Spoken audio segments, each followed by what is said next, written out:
கர்த்தரும் இரட்சகருமாகிய இயேசு கிறிஸ்துவின் நாமத்தினாலே யாவருக்கும் வாழ்த்துக்களை தெரிவித்துக் கொள்கிறேன். இந்த பரிசுத்த ஓய்வு நாளிலும் நாம் தியானிக்கும்படியாக தென்னிந்திய திருச்சபை நெல்லை திருமண்டலம் நமக்கு கொடுத்துள்ள தலைப்பு மறுரூபமாக்குதல். அதற்கு ஆதாரமாக நமக்கு கொடுக்கப்பட்ட திருவசனம் 1 சாமுவேல் 10:6. அப்பொழுது கர்த்தருடைய ஆவி உன்மேல் இறங்குவார், நீ அவர்களோடு கூட தீர்க்க தரிசனம் சொல்லி வேறு மனுஷனாவாய். மறுரூபமாக்குதல் என்றால் ஒரு உருவத்தை விட்டு வேறு ஒரு உருவம் எடுத்தல்.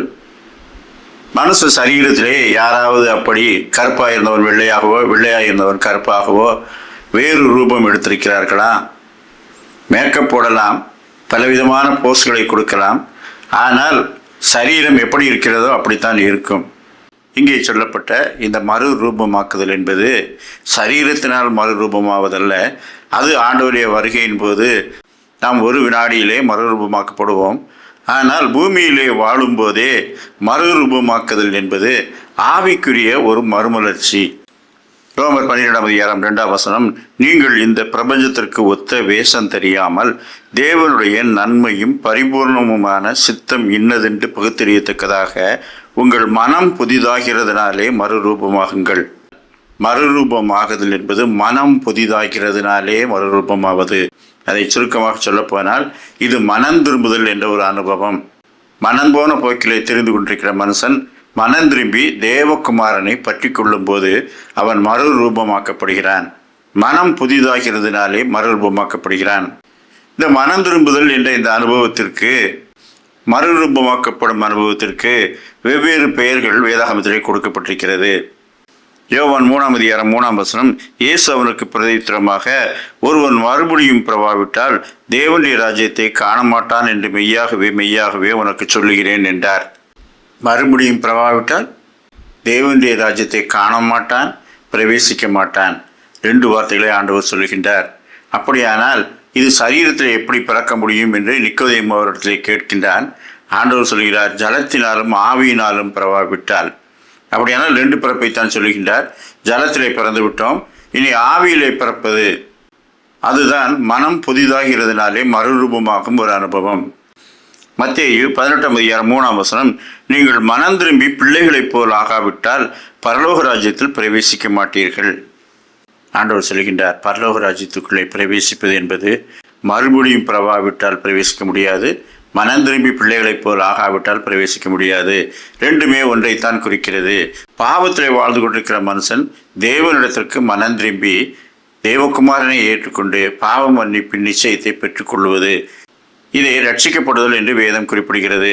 ரட்சிப்பு என்பது பெந்தேகோஸ்தே சபையிலே விற்கப்படுகிற ஒன்றல்ல. ஒவ்வொரு மனிதனும் தேவகுமாரனை விசுவாசித்து அவருடைய நாமத்தினாலே பாவங்களை விட்டுவிட்டு புதியதொரு வாழ்க்கைக்கு திரும்புவது.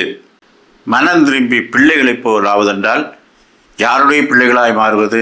யோவான் 1:12, அவருடைய நாமத்தின் மேல் விசுவாசம் உள்ளவர்களாய் அவரை ஏற்றுக்கொண்டவர்கள் எத்தனை பேர்களோ அத்தனை பேர்களும் தேவனுடைய பிள்ளைகளாகும்படி அவர்களுக்கு அதிகாரம் கொடுத்தார். அவருடைய நாமத்தின் மீது விசுவாசம் உள்ளவர்களாய் அவரை ஏற்றுக்கொண்டவர்கள்.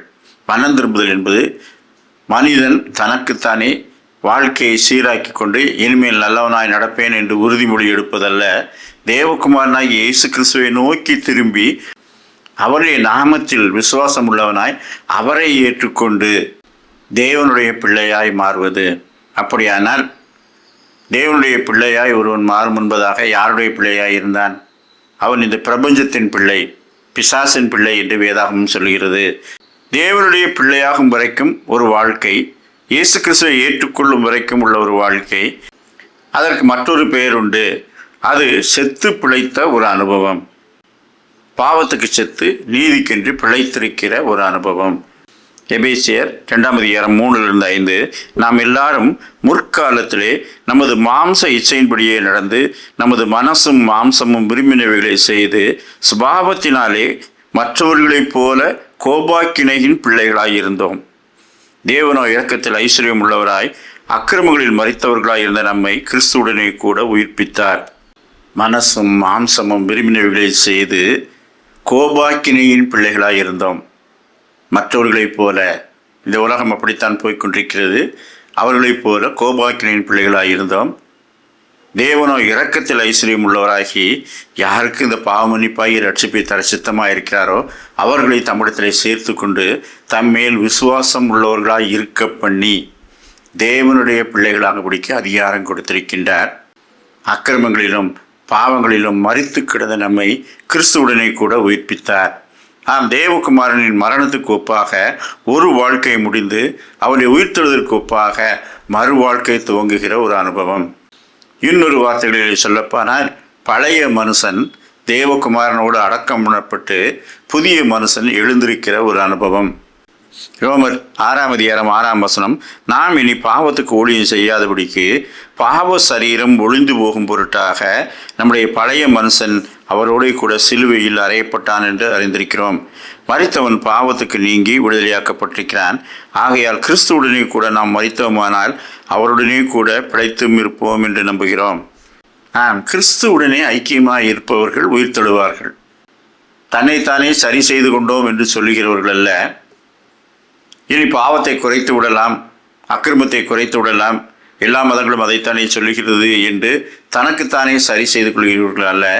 கிறிஸ்துவுடனே கூட மரித்தோமானால், அப்படியானால் தேவகுமாரின் நாமத்தினாலே அவர் மீது விசுவாசம் உள்ளவனாய் மாறி இந்த மனம் திரும்புதல் என்ற அனுபவத்தை பெற்றுக்கொள்ள வேண்டும். குழியில் விழுந்தவன் தானே அதிலிருந்து குதித்து விழுந்து வெளியே வர முடியாது. பலமாய் குதித்தால் வெளியே வந்து விடலாம் என்று அவன் முயற்சி செய்தாலும் உள்ளேதான் விழுவான். ஆனால் மேலிருந்து ஒருவர் கையை நீட்டி அவருடைய கையை பிடித்து கொண்டால் நம்மை எளிதாக தூக்கி விடுவார். அதே போல்தான் மனுஷனுடைய வாழ்க்கையில் அநேக தீர்மானங்கள் எடுத்து பயனில்லை. தேவகுமாரனாகிய இயேசு கிறிஸ்துவின் கரம், மனம் திரும்பும்படிக்கு அழைக்க வந்த தேவகுமாரனுடைய கரம், அவரை பிடித்து கொண்டு பாவங்களை நாம் அறிக்கையிட்டால் பாவங்களை நமக்கு மன்னித்து எல்லா நியாயத்தையும் நீக்கி நம்மை சுத்திகரிப்பதற்கு அவர் உண்மையும் நீதியும் உள்ளவராயிருக்கிறார். இயேசுவின் நாமத்திலே மனம் திரும்பும்போது தான் பரலோகத்திலிருந்து ஒரு கரம் நம்மை தூக்கி விடுகிற கரம். பாவங்களிலும் அக்கிரமங்களிலும் மரித்தவர்களாக இருந்த நம்மை கிறிஸ்துவுடனே கூட உயிர்ப்பித்தார். அப்படியானால் இந்த கிறிஸ்துவோடு இணைந்திருக்கிற ஒரு அனுபவத்தை பெற்றுக்கொள்வது, அதுதான் மறுரூபமாக்கப்படுதல். ஒவ்வொரு கிறிஸ்தவனுக்கும் கிமு கிபி என்று உண்டு. இயேசு கிறிஸ்துவை ஏற்றுக்கொள்ளாமல் கிறிஸ்தவனாகவே பிறந்து வளர்ந்து பல ஆராதனைகளிலே கலந்து கொண்டு வாழுகிற ஒரு வாழ்க்கை, மனம் திரும்பி தேவகுமாரனை பற்றி கொண்டு புதிய ஒரு வாழ்க்கையை துவங்குவது. அநேக மக்கள் இதை செய்வதே இல்லை. ஆனாலும் தேவகுமாரன் சொல்லியிருக்கிறார், நீங்கள் மனம் திரும்பி பிள்ளைகளைப் போல் மாறாவிட்டால் பரலோக ராஜ்யத்திலே பிரவேசிக்க மாட்டீர்கள். பரலோக ராஜ்யத்துக்கு யார் அதிகாரி? தேவனும் தேவகுமாரனுமாய் இயேசு கிறிஸ்து. அவர் சொல்லுகிற ஒரே நிபந்தனை மனம் திரும்புதல். ஒரு திருச்சபையிலே மூப்பர்களிலே ஒருவர், ஐயா எதை குறித்து பேசப் போகிறீர்கள் என்று கேட்டார். மனம் திரும்புதல் என்று சொன்னேன். அதிக காணிக்கை கொடுங்க, கைகளை தூக்கி ஆர்ப்பாட்டம் செய்து கர்த்தரை தொழுது கொள்ளுங்கள், அப்படி வேறு வேறு காரியங்களை இங்கே வருகிறவர்கள் எல்லாம் சொல்லுகிறார்கள். இடையிடையே மனம் திரும்புதலை பற்றி ஒரு வரி சொல்லுவார்கள். நீங்கள் மனம் திரும்புதலையே பிரசங்கிக்க போகிறீர்களா? இங்கே யாரும் மனம் திரும்புவதற்கு ரெடி இல்லையா? அப்படி மனம் திரும்பினாங்கன்னா தான் அந்த சபை எப்படியோ இருந்திருக்குமே. போதகர் முதல் கடைசியில் இருக்கும் சபை விசுவாசிகள் யாரும் மனம் திரும்புவதற்கு ஆயத்தமில்லை. எனவே நீங்கள் அதை விட்டு வேறு பிரசங்கத்தை செய்யுங்கள் என்று சொன்னார். நான் சொன்னேன், மனம் திரும்பும்படிக்கு தேவகுமாரன் அழைக்க வந்தார். எல்லாரும் கீழ்ப்படிந்தார்களா? எல்லாரும் மனம் திரும்பினார்களா? தேவகுமாரனே வந்து பிரசங்கம் பண்ணியும் எல்லாரும் மனம் திரும்பவில்லை. ஏற்றுக்கொண்டவர்கள் இருப்பார்கள், ஏற்றுக்கொள்ளாதவர்கள் அநேகர் இருந்தார்கள். வேதபாரகரும் பரிசேயரும் அவரை சிலுவையில் அறைந்தவர்களும் மனம் திரும்பவே இல்லை. அப்படியானால் இயேசு கிறிஸ்துவை விட நான் பெரிய பிரசங்கியாரா? தேவனும் தேவகுமாரனுமாகிய அவருடைய பிரசங்கத்தை கேட்டே மனம் திரும்பாத அநேகர் இருக்கும்போது என்னுடைய சத்தத்தை கேட்டு எல்லாரும் திரும்புவார்கள் என்று நான் எதிர்பார்க்கவில்லை. ஆனால் அவருடைய வசன சத்தியம், நீங்கள் மனம் திரும்பி பிள்ளைகளைப் போல் ஆகாவிட்டால் பரலோக ராஜ்யத்திலே பிரவேசிக்க மாட்டீர்கள், அதை நான் சொல்ல வந்தேன் என்று சொன்னேன். என் நாடுகள் என் சத்தத்துக்கு செவி கொடுக்கும், நான் அவைகளை அறிந்திருக்கிறேன் என்று ஆண்டவர் சொல்கிறார். மனம் திரும்பியவர்கள் அநேகர் திருச்சபைகளிலே இருக்கிறார்கள். அவருடைய ஆடுகள் அவருடைய சத்தத்தை அறிந்திருக்கின்றன. எனவே அவருடைய சத்தம் இன்றைக்கு மனம் திரும்பும்படிக்கு உங்களை அழைக்கிறது, மறுரூபமாகும்படிக்கு அழைக்கிறது. அதைத்தான் சொல்லப் போகிறேன் என்று மனம் திரும்புதலை குறித்து பிரசங்கித்தேன். அப்படியானால் இந்த மனம் திரும்புதல் என்ற அனுபவம் பழைய மனுஷனை களைந்து போட்டு புதிய மனுஷனாக மாறுவது, இதுதான் மறுரூபமாகுதல். எபேசியர் 4:22 முந்தின நடக்கைக்குரிய மோசம் போக்கும் இச்சைகளாலே கெட்டுப்போகிற பழைய மனுஷனை நீங்கள் களைந்து போட்டு உங்கள் உள்ளத்தில் புதிதான ஆவி உள்ளவர்களாய் புதிய மனுஷனை தரித்துக் கொள்ளுங்கள். இந்த மனம் திரும்புதல் என்ற ஒரு அனுபவத்தை பெற்றுக்கொண்ட நாள் முதல் நாம் புதிய மனுஷனை தரித்துக் கொண்டிருக்கின்றோம். அப்படி புதிய மனுஷனை தரித்துக் கொள்ளும்படிக்கு திருச்சபையானது இன்றைக்கு நமக்கு நினைவூட்டுகிறது. சில குறிப்புகளை நான் உங்களுக்கு சொல்லுகின்றேன். தேவகுமாரனாகிய இயேசு கிறிஸ்து பூமியிலே வந்தபோது அவருடைய முதல் பிரசங்கம் என்ன? மார்க் 1:15 காலம் நிறைவேறிட்டு தேவனுடைய ராஜ்யம் சமீபமாயிட்டு மனம் திரும்பி சுவிசேஷத்தை விசுவாசியுங்கள். இதுதான் அவருடைய முதல் பிரசங்கம். மனம் திரும்புங்கள், சுவிசேஷத்தை விசுவாசியுங்கள். தேவகுமாரனாலே பாவ மன்னிப்பாகிய ரட்சிப்பு வந்திருக்கிறது, அது சமீபித்து வந்திருக்கிறது. இப்பொழுது மனம் திரும்பினாலும் அவர் ஏற்றுக்கொண்டு நம்மை சேர்த்து கொள்ளுகிறார். இதுதான் அவருடைய முதல் பிரசங்கம். தேவகுமாரனுடைய கடைசி பிரசங்கம் என்ன தெரியுமா? அவர் தம்முடைய சீசர்களிடத்தில் ஒப்புவித்து சென்ற அந்த பிரசங்கம் லூக்கா எழுதின சுவிசேஷம் 24:47 அன்றியும் மனம் திரும்புதலும் பாவ மன்னிப்பும் எருசலேம் தொடங்கி சகல தேசத்தாருக்கும் அவருடைய நாமத்தினாலே பிரசங்கிக்கப்பட வேண்டியது. உலகமெங்கும் சொல்ல வேண்டிய ஒரு செய்தி உண்டு. அது என்ன? மனம் திரும்புதலையும் பாவ மன்னிப்பையும் இயேசு கிறிஸ்துவின் நாமத்தினாலே பிரசங்கிக்கணும். தேவகுமாரன் தன்னுடைய வருகையின் நோக்கம் இன்னதென்று சொல்லுகின்றார். மத்தேயு 9:13 நீதிமான்களை அல்ல பாவிகளையே மனம் திரும்புவதற்கு அழைக்க வந்தேன். அப்போஸ்தலர்களுடைய முதல் பிரசங்கம் ஆகிய எல்லாவற்றிலும் மனம் திரும்புவதுதான் சொல்லப்படுகிறது. அறியாமை உள்ள காலங்களை தேவன் காணாதவர் போல் இருந்தார். இப்பொழுதோ மனம் திரும்ப வேண்டும் என்று எங்கும் உள்ள மனுஷர் எல்லாருக்கும் கட்டளையிடுகிறார். ஆம், மனம் திரும்ப வேண்டும் என்று எல்லா மனுஷருக்கும் கட்டளையிடுகிறார். இதற்கு முந்தைய காலங்கள் எல்லாம் அறியாமை உள்ள காலங்கள், அது போகட்டும் என்று அவர் காணாதவர் போல் இருக்கிறார். ஆனால் இந்த மனம் திரும்புதல் என்ற அனுபவத்தை பெற்றுக்கொள்ளும் போது தேவனுடைய பிள்ளையாக்கி புதிய மனுஷனை தரித்துக் கொள்கிறோம். அதற்கு அழைக்கு முடிக்கத்தான் தேவகுமாரன் இறங்கி வந்தார். அவருடைய துவக்கம் முதல் முடிவு மட்டும் அதையே பிரசங்கித்தார். மனம் திரும்பும்படிக்கு கொடுக்கப்படும் தவணைகளை உதாசீனம் செய்துவிட்டு பிறகு ஒரு நாள் மனம் திரும்பலாம் என்று தள்ளி போடுகிறவர்கள் அநேகர் அதை பெற்றுக்கொள்ளவே இல்லை. மனம் திரும்புதலுக்கு 4 படிகள் இருக்கிறது. அதை சொல்லி முடிக்கிறேன். முதலாவது, நிபந்தனையின்றி தன்னை பாவி என்று ஒத்துக்கொள்வது. தேவ பிரசன்னத்துக்குள்ளே ஒருவன் வரும்போதுதான் தன்னை பாவி என்று உணர முடியும்.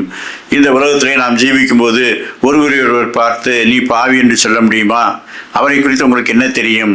அப்படி சொன்னால் அவர் ஒத்துக்கொள்வாரா?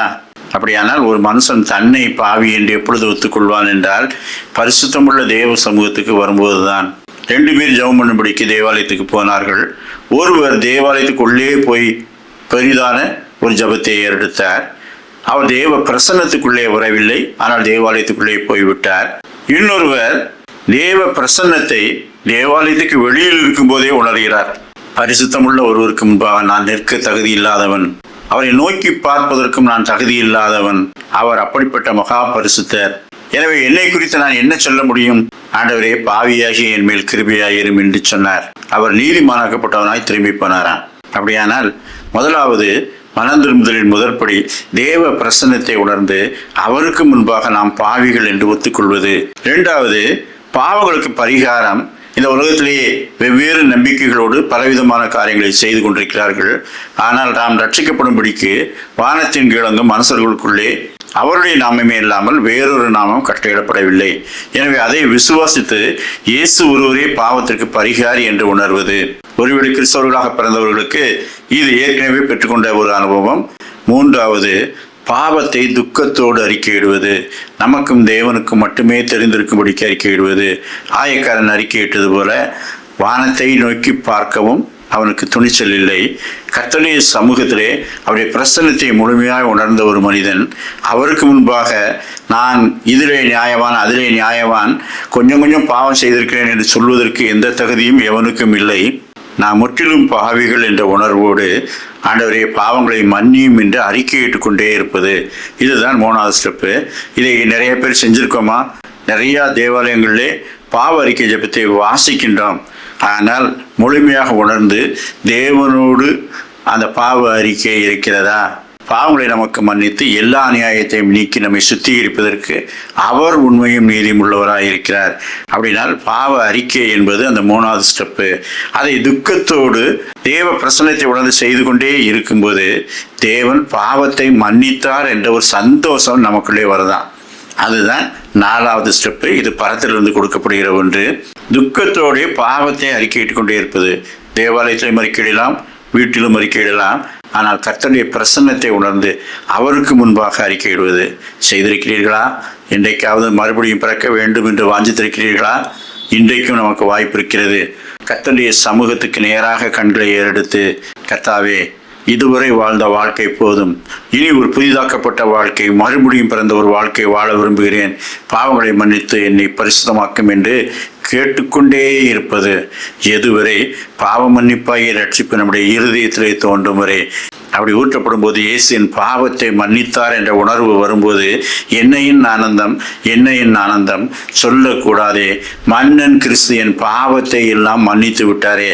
பாவ மன்னிப்பின் சந்தோஷம் உனக்குள்ளே வருகிறது. இதுதான் மறுபடியும் பிறந்த அனுபவம்.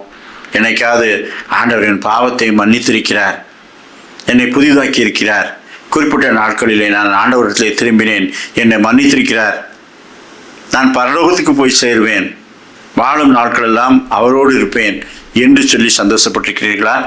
அப்படி சந்தோஷத்தை பெறவில்லை என்றால் இன்னும் ரட்சிக்கப்படவில்லை, இன்னும் மறுபடியும் பிறக்கவில்லை. இன்றைக்கும் இந்த ரட்சிப்பை பெற்றுக்கொள்ளும்படிக்கு தேவனுடைய சத்தம் நம்முடைய காதுகளிலே தொனிக்கிறது. மறுரூபமாக்கப்பட்டிருக்கிறீர்களா? மறுபடியும் பிறந்திருக்கிறீர்களா? இப்பிரபஞ்சத்தின் பிள்ளைகளாயிராமல் தேவனுடைய பிள்ளைகளாய் மாறியிருக்கிறீர்களா? அந்த பாவமன்னிப்பின் சந்தோஷத்தை பெற்றுக்கொள்ளும் அந்த நாளிலே நாம் ரட்சிக்கப்பட்டிருக்கின்றோம். கர்த்தர் தாமே அப்படிப்பட்ட நல்ல சிந்தனைகளை நமக்கு தந்தருள்வாராக. ஆமீன்.